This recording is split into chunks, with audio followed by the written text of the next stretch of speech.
Hello students, मैं दीपक sir.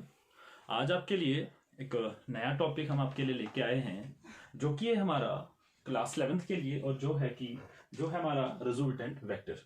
देखिए, तो आज हम स्टडी करेंगे, आज हम डिस्कस करेंगे जो कि बहुत ही इंपॉर्टेंट है एग्जाम पॉइंट ऑफ व्यू से। तो रिजल्टेंट वेक्टर क्या होता है?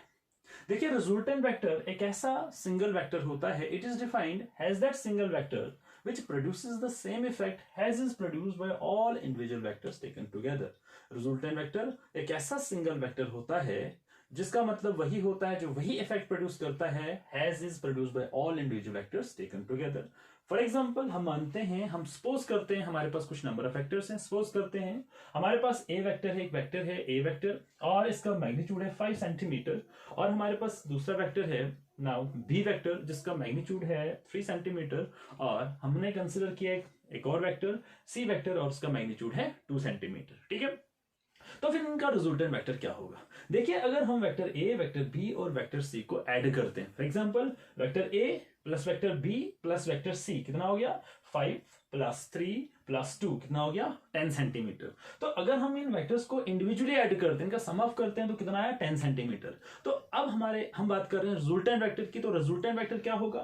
देखिए, रिजल्टेंट वेक्टर क्या होगा, सबसे पहले हम क्या करेंगे, सबसे पहले हम एक काम करते हैं, सबसे पहले हम एक काम करेंगे, क्या करेंगे, सबसे पहले हम वेक्टर ए को ड्रॉ करेंगे। तो हम लिखेंगे ऐसे, वेक्टर ए को ड्रॉ करें आप, तो नाउ ये हमारे पास वेक्टर ए है। ठीक है, कर दिया हमने वेक्टर ए। उसके बाद हम क्या करेंगे, उसके बाद जो वेक्टर बी है, वेक्टर बी का जो टेल है, now that is called tail, vector B का ये टेल होगा और वेक्टर बी का ये हेड है। हम क्या करेंगे, वेक्टर बी का जो टेल होगा वो वेक्टर ए के हेड के साथ हम क्या कर देंगे? कोइंसाइड कर देंगे। ठीक है, उसके बाद वेक्टर सी का जो टेल है, वेक्टर सी का जो टेल है वो हम वेक्टर बी के हेड के साथ क्या कर देंगे? कोइंसाइड कर देंगे। ठीक है, तो ये हमारा वेक्टर ए, ये हमारे पास वेक्टर बी और ये हमारे पास आ गया वेक्टर सी।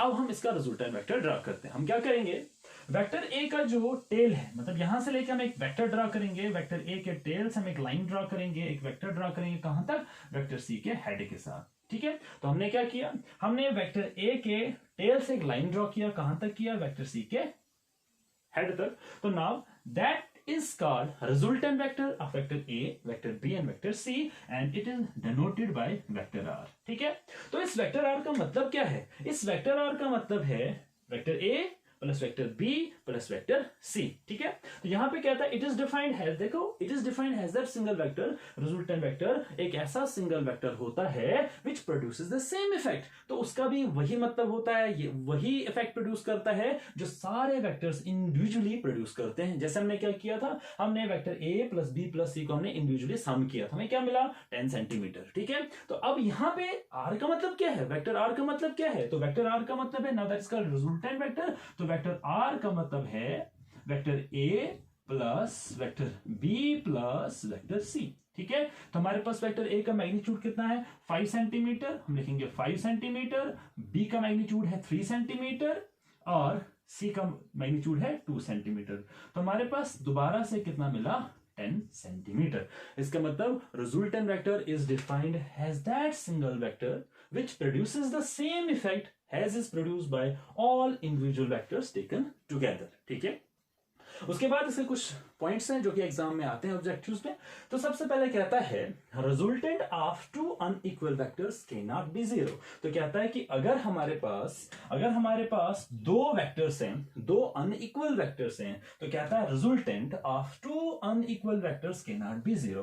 कहता है कि अगर हमारे पास दो वेक्टर्स हैं लेकिन दोनों वेक्टर्स का मैग्नीट्यूड बराबर नहीं है, मतलब वो दो अनइक्वल वेक्टर्स हैं। सपोज करते हैं मेरे पास एक वेक्टर ए है, ठीक है, वेक्टर ए है और मेरे पास एक दूसरा वेक्टर बी है। अगर आप देखें तो वेक्टर ए का जो मैग्नीट्यूड है वो ज्यादा है और वेक्टर बी का जो मैग्नीट्यूड है वो कम है। इसका मतलब वेक्टर ए और वेक्टर बी जो हैं वो दो अनइक्वल वेक्टर्स हैं। तो पॉइंट कहता है, तो कहता है इन दोनों वेक्टर्स का, अगर हमारे पास दो वेक्टर्स हैं, दोनों अनइक्वल वेक्टर्स हैं, तो उन दो अनइक्वल वेक्टर्स का जो रिजल्टेंट वेक्टर है वो कभी भी जीरो नहीं हो सकता है। कैसे नहीं हो सकता है? देखिए, आपके पास वेक्टर ए है, वेक्टर ए आपके पास है, उसके बाद आप वेक्टर बी का जो टेल है वो आप इसके हेड के साथ कोइंसाइड करें, तो ये आपके पास वेक्टर बी।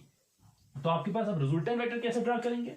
तो वेक्टर रिजल्टेंट वेक्टर जो है आप वेक्टर ए के टेल से लेके वेक्टर बी के हेड तक एक लाइन ड्रॉ करें, एक वेक्टर ड्रॉ करें, now that is called resultant vector. तो ये इनका रिजल्टेंट वेक्टर होगा जो कभी भी जीरो नहीं हो सकता है।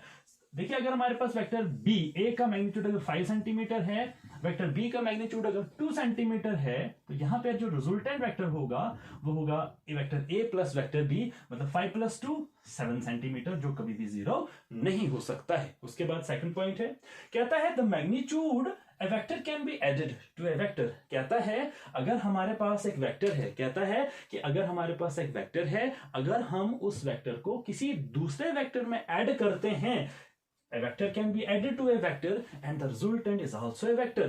कहता है कि अगर हम किसी एक वेक्टर को या किसी भी वेक्टर को किसी दूसरे वेक्टर में ऐड करते हैं तो हमारे पास जो रिजल्टेंट वेक्टर होगा वो भी एक वेक्टर क्वांटिटी ही होगा। देखिए आपने क्या किया, a प्लस बी, हमने a प्लस बी का रिजल्टेंट वेक्टर ड्रा किया, इसका मतलब vector a is a vector quantity, now that is called b is also vector quantity, तो इनका जो रिजल्टेंट होगा वो भी एक वेक्टर क्वांटिटी ही होगा। उसके बाद थर्ड पॉइंट कहता है the magnitude of the resultant will be maximum.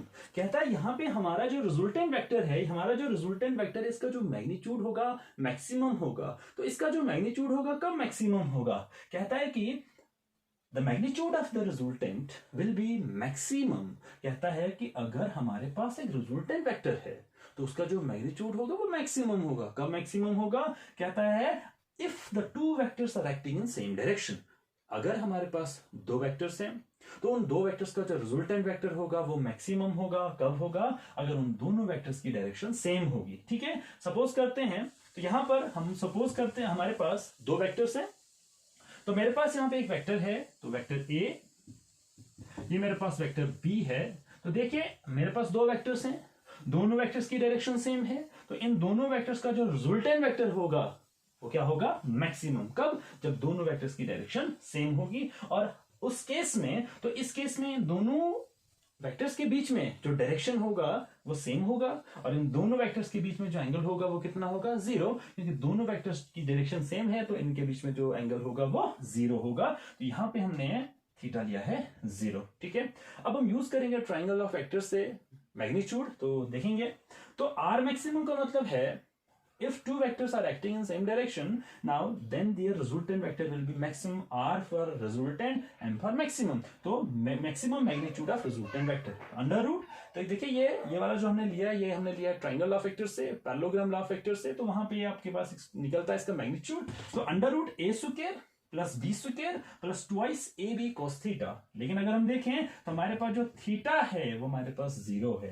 तो लिखेंगे तो a square plus B square plus 2ab, तो थीटा की जगह जब थीटा की वैल्यू पुट करेंगे जो कि है 1, तो कॉस थीटा की वैल्यू सॉरी हमारे पास है 0, तो कॉस 0 की वैल्यू कितनी होती है 1। तो यहां आपने क्या किया, कॉस 0 की वैल्यू होगी 1, इसलिए हमने यहां पे लिखा 1। उसके बाद now a square plus B square plus 2ab, लेकिन ये हमारे पास एक फॉर्मूला बनता है a प्लस बी का होल स्क्वायर, तो a प्लस बी का जो होल स्क्वायर होता है वो होता है a square plus B square plus 2ab।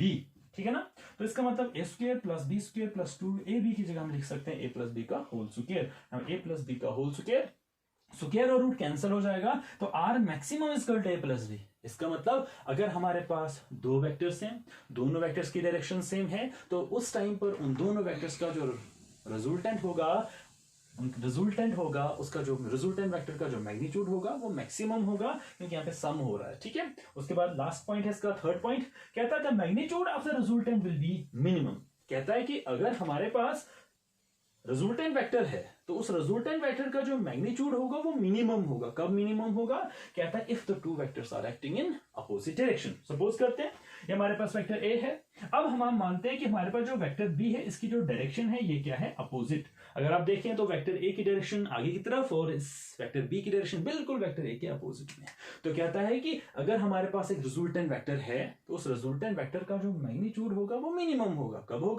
कब होगा, जब हमारे पास दो वेक्टर्स हैं और जब दोनों वेक्टर्स की जो डायरेक्शन होगी वो अपोजिट होगी। तो इस केस में यहां पर जो इन दोनों वेक्टर्स के बीच में जो एंगल बनेगा वो एंगल होगा 180 डिग्री। कैसे, देखिए हमारे पास ये एक वेक्टर है, मानते हैं ये मेरे पास ए वेक्टर है। ठीक है, ये मेरे पास ए वेक्टर है, तो अभी इसकी डायरेक्शन आगे की तरफ। ठीक है, तो 180 कैसे होगा, तो देखिए सबसे पहले ये ऐसे आएगा, परपेंडिकुलर तो 90 डिग्री बनेगा, उसके बाद ये ऐसे वापस की तरफ आएगा, ठीक है, यहां से यहां 90, उसके बाद वापस की तरफ आएगा, तो 90 प्लस 90 180 डिग्री। तो इस केस में इन दोनों वेक्टर्स के बीच में जो एंगल बनेगा वो होगा 180 डिग्री। तो इसलिए हमने यहाँ पे लिया है थीटा 180 डिग्री और cos 180 डिग्री होता है -1। दोबारा से हम यूज करेंगे नाउ आर मिनिमम, मतलब रिजल्टेंट वेक्टर का मैग्नीट्यूड मिनिमम कब होगा, तो a square plus B square plus twice A B cos theta, theta हमारे पास है 180 डिग्री। तो cos 180 डिग्री होता है -1, इसमें हमने लिखा -1। तो आगे बढ़ते हैं, तो आर मिनिमम, तो यहाँ पे आते हैं,